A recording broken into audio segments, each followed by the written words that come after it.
नमस्कार, मैं अर्पित आप सभी का स्वागत करता हूं हेल्थ फर्स्ट में। दर्शकों, हमारी हमेशा कोशिश रहती है आपको आपकी बीमारी से जुड़ी हर समस्या से निजात दिलाने की, जो कि बनी हुई आपकी परेशानी का सबब।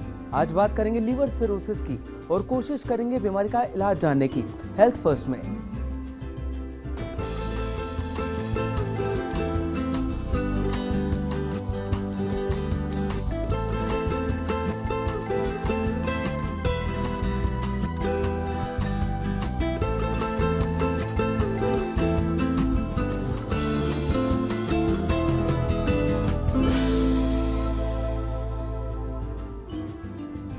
दर्शकों, लीवर हमारे शरीर का बहुत ही इंपॉर्टेंट पार्ट है और अगर ये खराब हो जाए तो आपके शरीर का पूरा सिस्टम खराब हो जाएगा।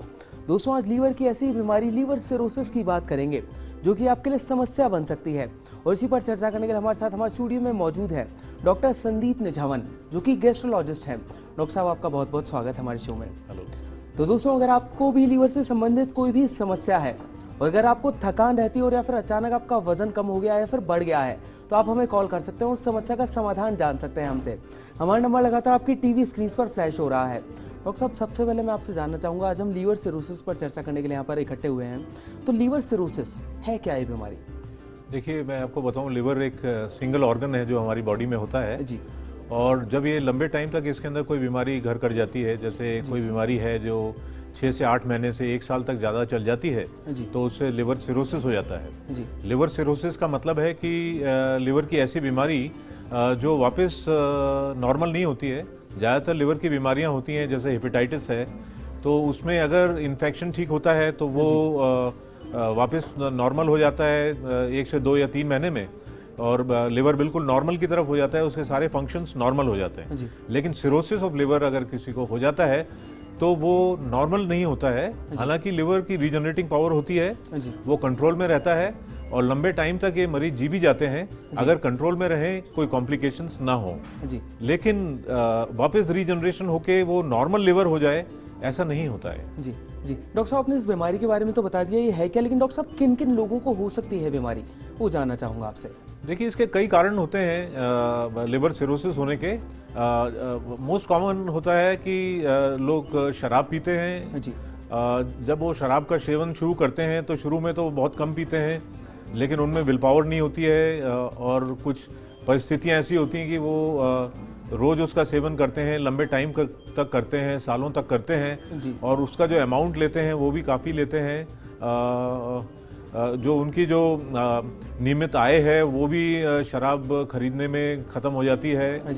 जो फैमिली का जो उनको वहन करना होता है वो भी ख़त्म हो जाता है। फैमिली के जो बच्चे हैं ये वो मतलब उनसे कांटेक्ट में नहीं रह पाते हैं, वो अलग सिर्फ शराब पीते हैं, उनका लिवर ख़राब हो जाता है। तो एक अल्कोहल है जो अराउंड 70 to 80% लोगों में सिरोसिस का कारण है, और अराउंड 10 to 15% लोगों के अंदर हेपेटाइटिस बी, हेपेटाइटिस सी होता है, और अनयूजुअली कुछ मेटाबॉलिक डिजीजेस होती हैं, कुछ कंजेनाइटल डिजीजेस होती हैं जिसमें कि लिवर खराब होता है। जी।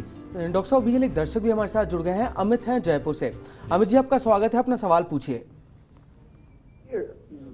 कफ रहता है चेस्ट के अंदर और बहुत सारा रहता है, रात को सोने के टाइम में नींद नहीं आती है, और फिर जो खाना खाता हूँ वो डाइजेस्ट भी प्रॉपर नहीं हो पाता है। कम से कम ये पहले हो चुकी थी, एलोपैथी किया था तो ठीक हो जाता है लगभग, पर अभी मैं आयुर्वेदिक पे चल रहा हूँ, तो सर अभी इसकी प्रॉब्लम है। देखिए, ये लिवर की प्रॉब्लम तो नहीं है, डाइजेशन की प्रॉब्लम है, भोजन नली की प्रॉब्लम है। इसमें आप खाना जल्दी खाइए, हल्का भोजन लीजिए, फिर जरूर आपको नींद आएगी। जी, तो अमित जी, उम्मीद करते हैं कि आपको आपके सवाल का जवाब मिल गया होगा डॉक्टर साहब से। डॉक्टर साहब, आपने बताया कि किन किन लोगों को बीमारी हो सकती है। अधिकतर जो लोग ज़्यादा शराब पीते हैं उन्हें ज़्यादा खतरा होता है लिवर सिरोसिस होने का।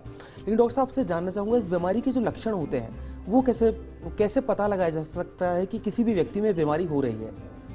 देखिए, एक्चुअली क्या होता है कि जैसे लंबे टाइम तक जब लिवर की प्रॉब्लम चलती है, जो कि 6 महीने से ज़्यादा सालों तक चल जाती है, तो मरीज को भूख लगना बंद हो जाता है, उसका वजन कम होने लगता है, उसकी आंखें पीली रहने लगती हैं। जब सिरोसिस डेवलप हो जाता है तो पैर में सूजन आ जाती है, चेहरे पे सूजन आ जाती है, उसका पेट फूलने लगता है, पेट में पानी भर जाता है, ऐसा पेट मोटा हो जाता है जैसे गर्भवती महिला का होता है, और उसको अंदर की नसें फूल जाती हैं, पोर्टल वेन बोलते हैं, उससे वेरिसेस हो जाती हैं। भोजन नली के अंदर ये नसें होती हैं, ये जब फटती हैं तो खून की उल्टी हो जाती हैं, जो कि जानलेवा होती है। जी जब सिरोसिस जब बढ़ जाता है तो ये दिमाग पर भी असर करता है और बेहोशी आने लग जाती है।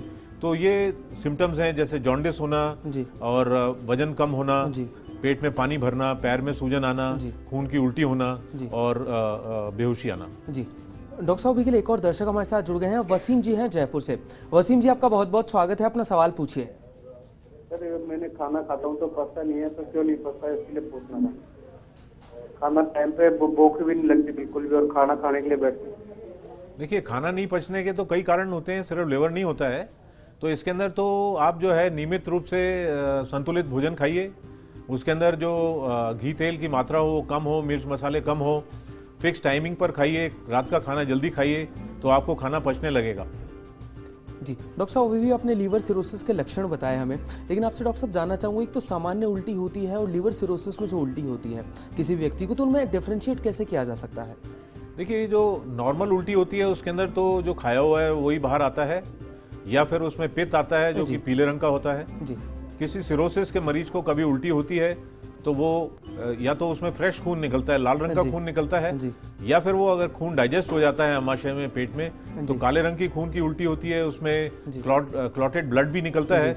तो दोनों में बहुत डिफरेंस है। जी जी डॉक्टर साहब, आपसे जानना चाहूँगा, सिरोसिस जो होता है, लीवर सिरोसिस, कितने टाइप्स में उसे सेग्रीगेट किया जा सकता है, वो जानना चाहूँगा। देखिए, जैसे मैंने आपको बताया कि कारण के हिसाब से भी उसको हम लोग डिफरेंशिएट करते हैं। जैसे एल्कोहलिक सिरोसिस बोलते हैं, अल्कोहल की वजह से, या वायरल सिरोसिस बोलते हैं जिसमें हेपेटाइटिस बी और सी की वजह से होता है। क्रिप्टोजेनिक सिरोसिस बोलते हैं जिसके अंदर हमें कोई कारण नहीं मिलता है। और एक कारण होता है जिसमें मोटापे के कारण भी लिवर खराब हो जाता है। जैसे कोई व्यक्ति जिसको लंबे टाइम तक मोटापा है, उसका वेट बढ़ा हुआ है, उसका पेट मोटा है, सेंट्रल ओबेसिटी हम लोग बोलते हैं इसको, और भारत में ये ज़्यादा पाई जाती है सेंट्रल ओबेसिटी, जिसमें पेट ज़्यादा, जो वसा की मात्रा है वो पेट पर ज़्यादा होती है। और ये लोग लंबे टाइम तक बैठक का काम करते हैं, खाने में घी और तेल की मात्रा ज़्यादा खाते हैं, इनको डायबिटीज़ होती है, इनको ब्लड प्रेशर होता है, ये अनकंट्रोल्ड रहता है। तो जब कभी भी ये लंबे टाइम तक चल जाता है, जैसे 8 से 10 साल तक कोई व्यक्ति ज़्यादा मोटा रहे और उसके लिवर पे उसका असर पड़े तो वो फैटी लिवर हो जाता है। और फैटी लिवर जब आगे बढ़ता है तो non alcoholic fatty liver disease, non alcoholic steatohepatitis हो जाता है। और फिर बाद में वो जो सिरोसिस का रूप धारण करता है, तो वो सिरोसिस और अल्कोहलिक सिरोसिस के में फिर फर्क करना मुश्किल है। तो अल्कोहल की वजह से जो सिरोसिस होता है इसको हम लोग ऐश बोलते हैं, और जो नॉन अल्कोहलिक होता है उसको हम लोग नाश बोलते हैं। तो ऐश करो या नाश करो, लिवर का सिरोसिस तो होता ही है। जी जी डॉक्टर साहब से जानना चाहूँगा, आपने बताया कि मोटापे की वजह से भी सिरोसिस हो सकता है लोगों को, तो डॉक्टर साहब किस तरह ध्यान रखा जाए, व्यक्ति किस तरह ध्यान रखे, व्यक्ति अपना खान पान किस तरह का होना चाहिए, वो जानना चाहूँगा आपसे। देखिए, जैसे मैंने आपको बताया मोटापे से होता है, तो अपना जो बॉडी वेट है वो हमें कंट्रोल में रखना होगा। कितना होना चाहिए डॉक्टर साहब बॉडी वेट? नॉर्मल हाइट और वेट के हिसाब से एक रेशो होता है जो रहता है, पर मेरे हिसाब से आपका पेट मोटा नहीं होना चाहिए और आपका इंक्रीजिंग वेट नहीं होना चाहिए। जैसे आप देखिए, प्रोग्रेसिवली इंक्रीजिंग ओबेसिटी होती है जिसमें निरंतर वजन बढ़ता रहता है, लोग फिर भी खाना खाते रहते हैं, उनका वजन इतना ज़्यादा हो जाता है 90, 100 किलो, 110 किलो, और फिर वो लिवर पे असर करने लगता है। तो इसमें संतुलित भोजन, घी और तेल नहीं खाना चाहिए, हमें मीठा भी नहीं खाना चाहिए, क्योंकि मीठे से शरीर में अंदर जा करके वेट तो बढ़ता ही है। और नियमित रूप से एक्सरसाइज करनी चाहिए, एक्टिव एक्सरसाइज करनी चाहिए, 45 मिनट से 1 घंटा नियमित रूप से एटलीस्ट हफ्ते में 5 दिन करनी चाहिए। और ऐसे एक्सरसाइज करनी चाहिए जिससे पसीना आए। लोग धीरे धीरे चलते हैं जिससे पसीना नहीं आता है, तो उसमें हमारे शरीर में जो वसा जो जमी हुई है वो फिर नहीं घुलती है। We should burn our fat. जी जी डॉक्टर साहब, कैसे कोई व्यक्ति, कौन कौन से वो टेस्ट हो सकते हैं जो करवा के पता लगा सकता है कि उसे लिवर सिरोसिस की बीमारी हुई है? देखिए, सिरोसिस के लिए बहुत सिंपल से टेस्ट हैं एक्चुअली।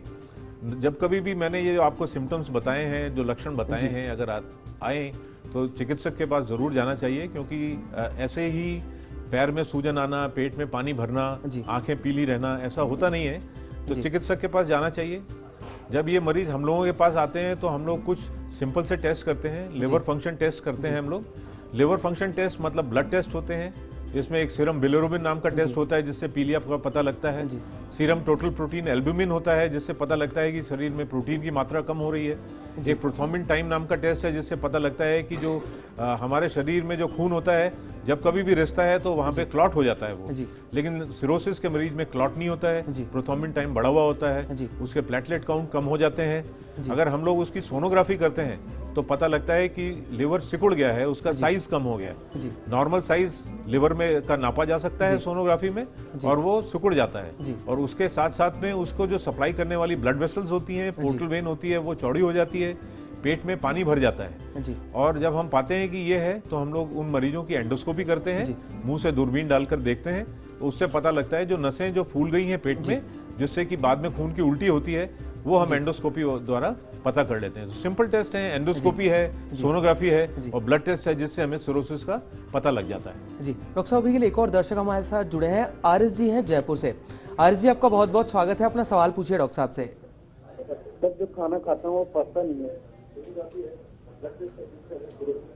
हेलो, हाँ जी बोलिए। सर जो खाना खाता हूँ ना जो पचता नहीं है मेरे। देखिए, नई पचने वाली बीमारी तो बहुत कॉमन है एक्चुअली ये राजस्थान में और जयपुर में। इसके अंदर ना सिर्फ हमें खाने का ख्याल रखना होगा, हमें एक्सरसाइज भी करनी होगी, हमें भोजन भी कई बार में थोड़ा थोड़ा लेना होगा। ऐसा नहीं है कि हम 2 बार में भोजन करें, हमें उतना ही भोजन, ज़्यादा भोजन नहीं, जितना हम खाते हैं उसको डिवाइड करके 4 बार में लें।